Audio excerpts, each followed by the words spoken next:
Joining us right now, he's getting ready to sit down. He's checking his phone. Ambassador John Bolton, former ambassador to the United Nations. Sir, good to see you. Glad to be with you. I was talking to KT McFarland earlier, and I know that you're a fan of KT. You guys arm wrestle on a regular basis. See who's smarter. See who knows more about what we should be doing about our military. And I asked the question, are you in any way bothered that we have a presidential election with no one with military experience in the field? Well, I think it would be useful to have more candidates, certainly at the House and the Senate level, who have been in the military in some form or fashion. But I think there are other ways you could come to an appropriate appreciation of national security policy through experience other than the military or study.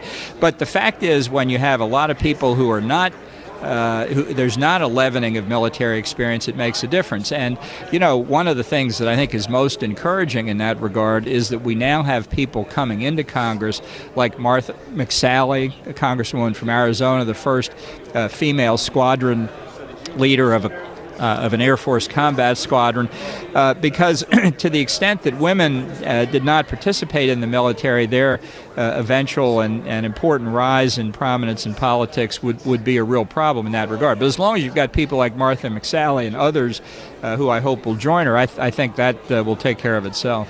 Do you find yourself endorsing in this race? I mean, is this something that you've done? Is this something you normally do? Well, I haven't endorsed anybody. I don't rule it out. But what I've been trying to do is just to be available for any of the candidates who want to talk about national security issues. And I don't talk about it to the press. If they want to, that's fine. But I want to encourage them to feel free that if they talk to me, they're not going to read about it the next day. And that's what I've tried to be as a resource so far. But you don't talk about what they talk about with you. So in that vein, who's reached out to you and what have you talked about? Well, that's can't ask that? That's the perfectly expected question. So I'll just repeat my last answer. Nice try though. When you take a look at what we're dealing with ISIS, for example, and what we're seeing in the back and forth about should we or shouldn't we with Syria, with Syrian refugees, two separate subjects, but they are related because there's a reason some Syrian refugees, actual Syrian refugees, exist. And you take a look what's happening in Europe. Germany reporting that 130,000 asylum seekers, they get a different name every day, have gone missing. Should the United States be taking in Syrian refugees? And we've heard that the White House would like to take in more. Well, look, I think there are legitimate refugees coming out of Syria, the conflict in Syria and Iraq and the Middle East as a whole. For a president who purports to like international law and international treaties, we actually have international conventions on refugees. And to be a legitimate refugee, to be granted asylum, you have to demonstrate that you have a well-founded fear of persecution for political, religious, ethnic reasons if you go back to your country of origin.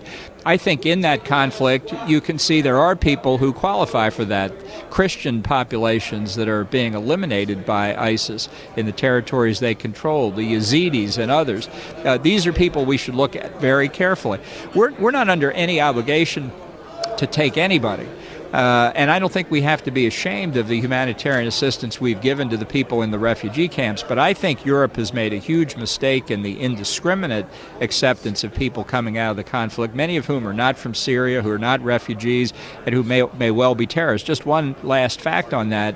About 6 months ago, when Chancellor Merkel of Germany said she would take in 800,000 Syrian refugees, the Minister of Information of Lebanon estimated that 2% of them could be terrorists. So you do the math, that's 16,000 terrorists coming into Germany. That's a huge number. A threat to Germany, a threat elsewhere in Europe, a threat to us ultimately too. When we talk about threats to us, I'd be remiss if I didn't discuss the information that was leaked because of Hillary Clinton's email server. 1,800 emails flagged, some above top secret, some naming assets, CIA assets. You served as an ambassador to the United Nations, Mr. Bolton. You have been part of some of these emails. Is it possible in some way, in any way, not to know what it is you're looking at and not to know that you can't forward that along on an unsecured server? Absolutely not. Look, there's obviously ambiguity here, but let's not forget that Hillary Clinton was on the Senate Armed Services Committee for 6 years before she became Secretary of State, privy to some of the most sensitive information about our defenses that exist in the United States. What she and her staff did showed such blatant disregard for fundamental security clearances that people who have ever dealt with classified information in the government are absolutely thunderstruck that she's gotten away with this as long as she had. If I had done anything like what she had done, I'd be in jail already. People who handle secure information would have had their security clearances removed, their careers destroyed, maybe even fired or prosecuted themselves. Forget the political spin on this.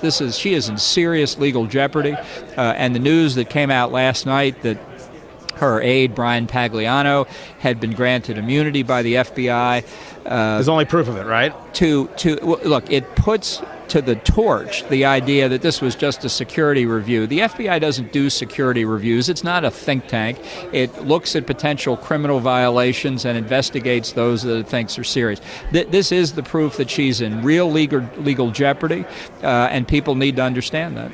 Ambassador John Bolton, I appreciate being with us. Glad to do it. More from CPAC, the Conservative Political Action Conference, presented by B&W Plumbing, Heating, and Air Conditioning. I'm Tony Katz. Glad to do it. Thanks a lot. Absolute pleasure.